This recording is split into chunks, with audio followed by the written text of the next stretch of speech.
shattered to unbreakable. Listen here, sweet sister. Whether you think you have one little crack or you are shattered into a billion pieces, this podcast is going to give you the resources, tools, and skills to help piece yourself back together to form a beautiful, unique, solid, and unbreakable masterpiece. You are listening to Shattered to Unbreakable, the Reclaim Podcast. Let's talk.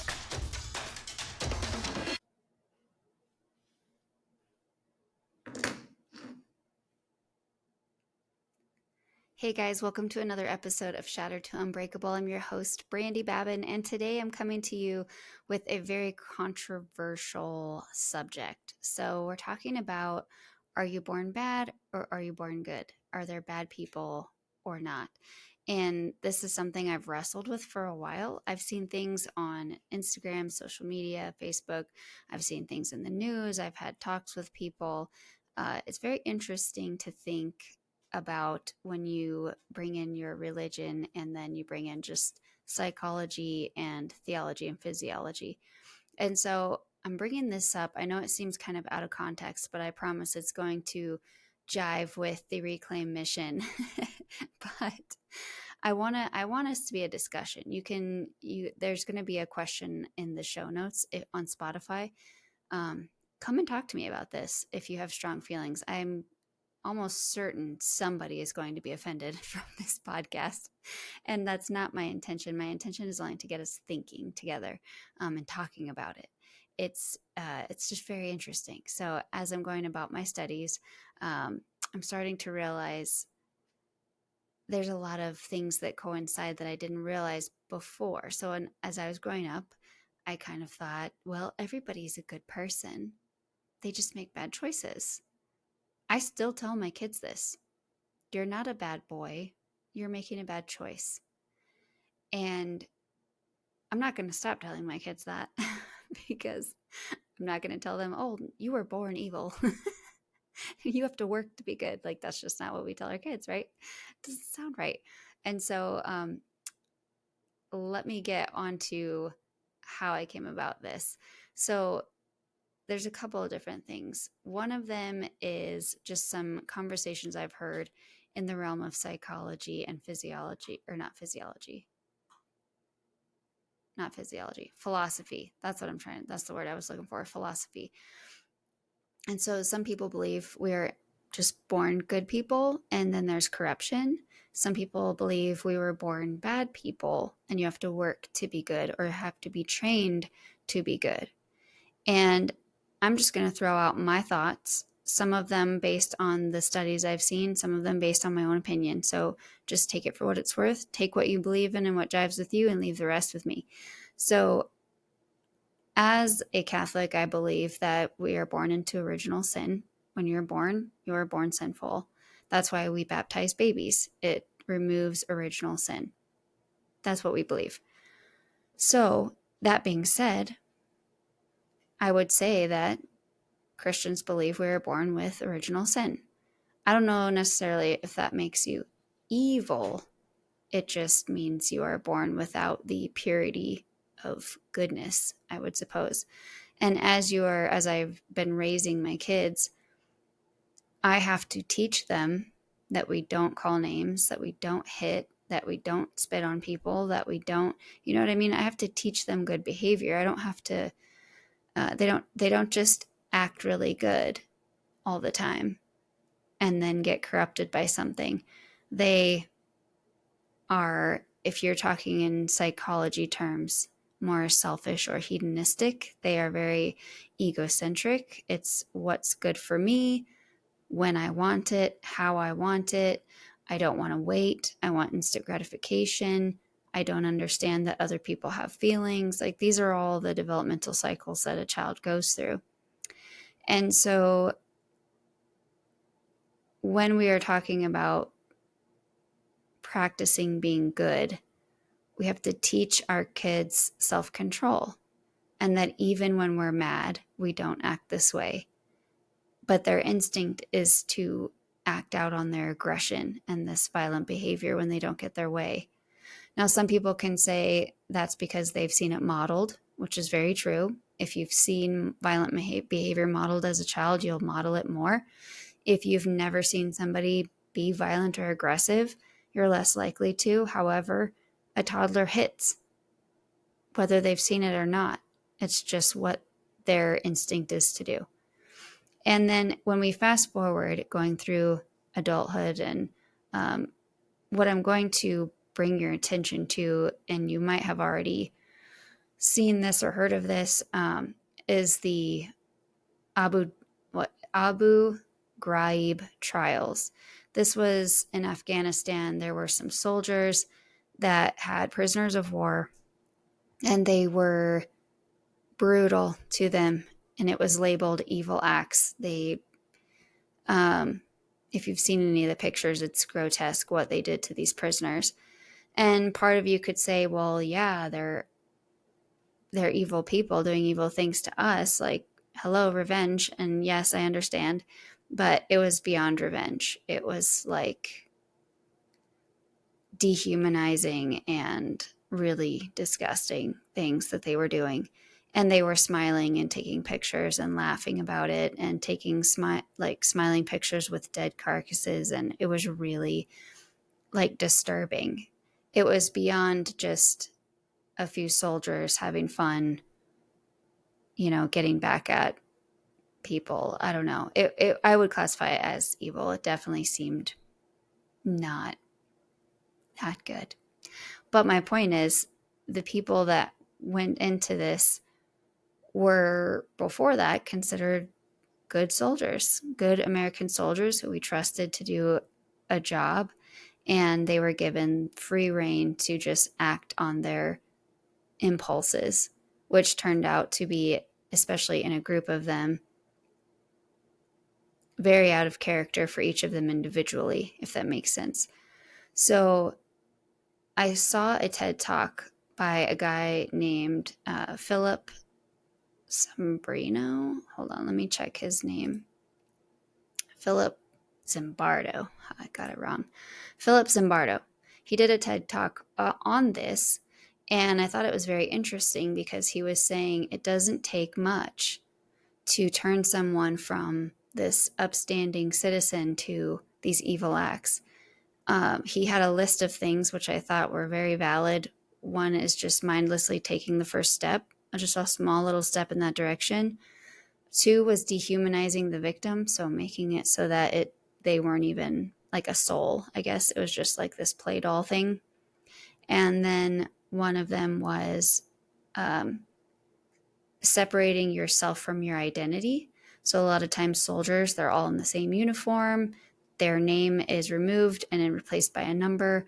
It takes away the identity that they have and makes them more so a part of this mechanical group.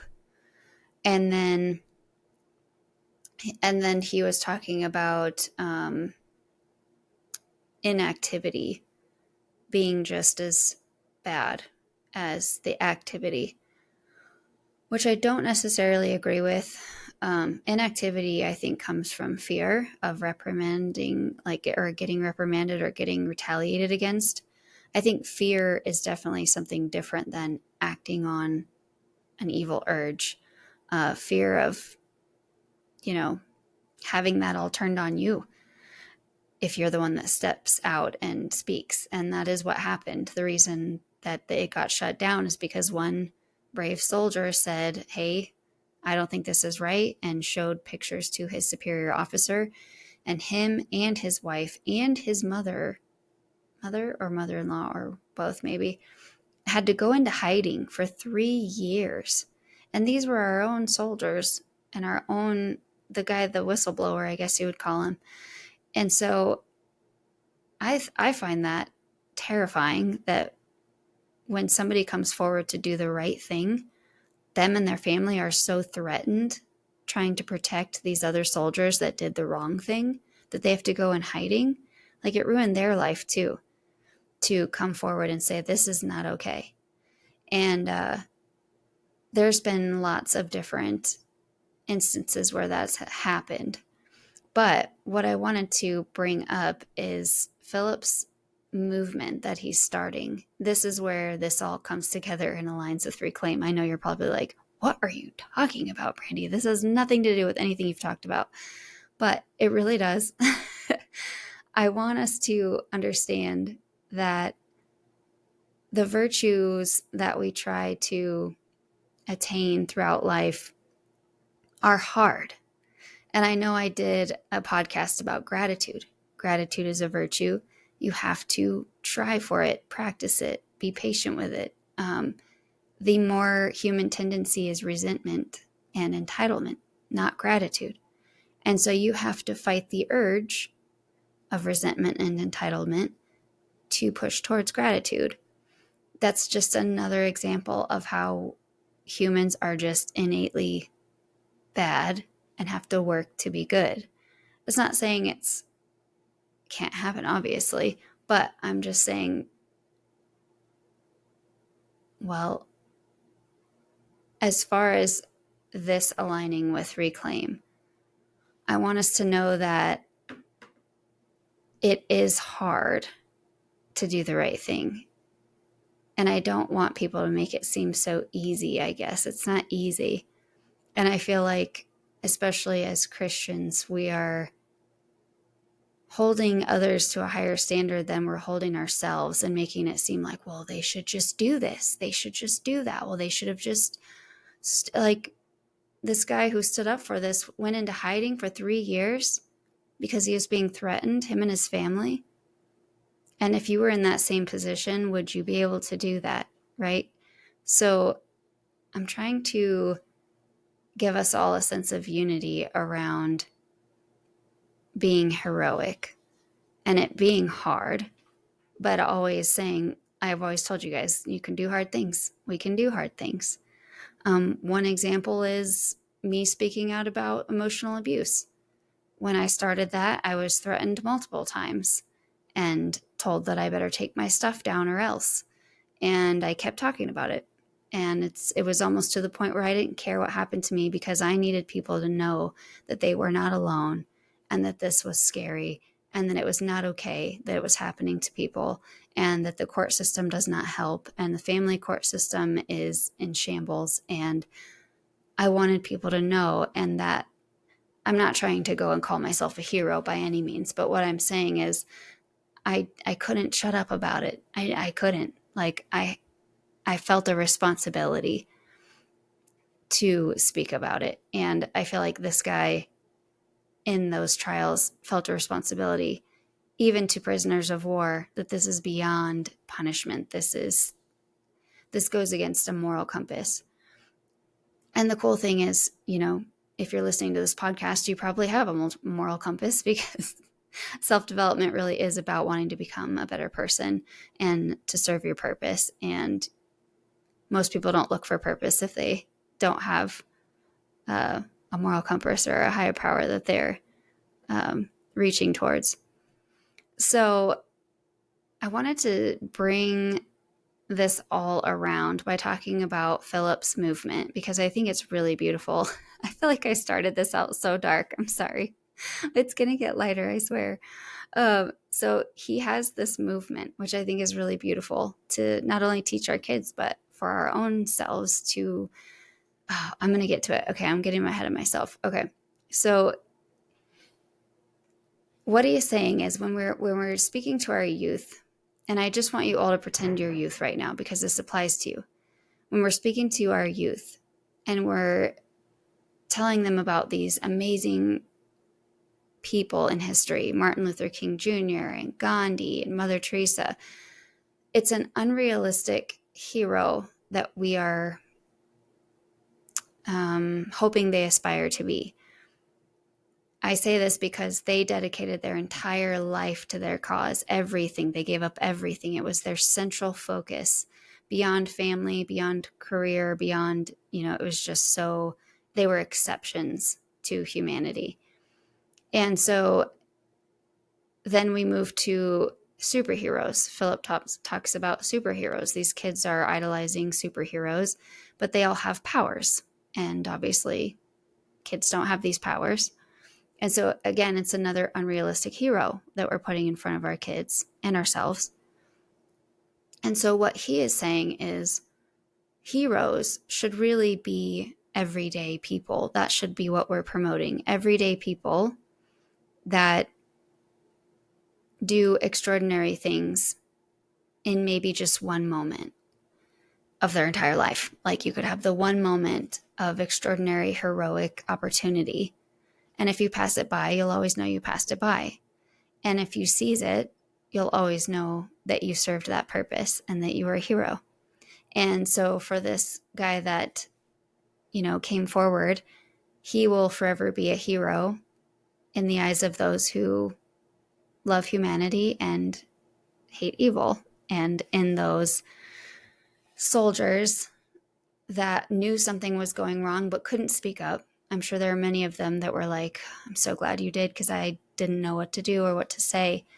And you could be a hero at any moment and any time. He was talking about this guy, Wesley, in a subway, and he had his two kids with him. And this one guy fell in the subway track. So he put his kids in the care of a stranger and jumped down and just covered this guy until the subway went over them.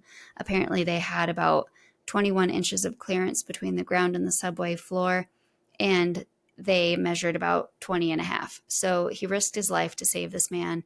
And when the newscasters were like, why did you do that? And he was like, well, why wouldn't I? Did what everybody should do, and those little moments where ordinary people become heroic is what he calls, he wants us to focus on being heroes in waiting. And I said all of that dark stuff to get to this beautiful moment. I hope you stuck with me. But heroes in waiting. I can't wait to explain this to my kids in a very delicate manner, not the way I told you. But he talked about being heroes in waiting and just knowing that you are being trained and polished for maybe just one small little moment where you are called to be extraordinary, and having the strength and the courage and the confidence to be able to step out and make it happen, and then forever be a hero in somebody's eyes. I know some of you have heroes that are unspoken, that they don't even know they're your hero, but they did something or said something or made you feel in a certain way that you'll never forget. And that is heroic. They were a hero to you. And it may not seem big, and the news doesn't know about it, and a movie was never made about it. But, if you're a God person, that's that hero moment that God says, like, take up your cross and follow me. We just finished Easter, and that really struck me as like, follow me. Let go of your reputation. Let go of what you thought life might be like. Let go of who might make fun of you or what they might say. Just let go of all of that. Leave it all behind and follow me. And so I'm excited to explain to my kids about this idea of being a hero in waiting. And I hope this podcast made sense to you guys. I found it really beautiful. And I know it's very controversial to say, like, we're all born bad and we have to practice being good. It is what I believe. And you might have a different belief. And I'd love to hear what you have to say. Because, like I said, it's very talked about right now. It's very controversial. And there's a lot of opinion and a lot of science and a lot of psychology and a lot of philosophy and a lot of theology. And sometimes they all clash and it's very confusing.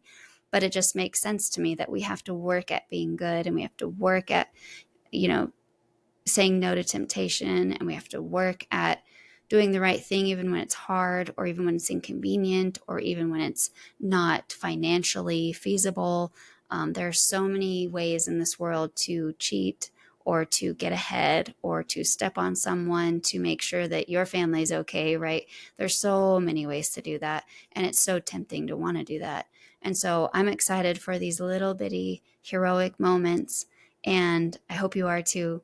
Leave me some feedback on this one. This is definitely a little off of how I usually come in. I'm usually humorous and telling jokes and laughing at myself, and this one was a little darker and a little more serious. So give me some feedback on that. Do you love it? Do you hate it? Do you want them just sprinkled in a little bit? But don't stop listening. Join me next time.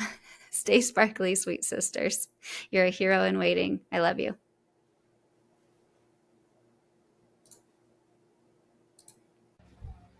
Thanks for listening, you guys. I wanted to let you know our website has changed. Our new website is called thereclaimstrategy.com. I think it is so fitting. We also have a whole university full of free courses and downloads. So please go check that out. It's called the Reclaim University, or Reclaim You. I thought of it all by myself. So proud. And so hop on there and download some resources.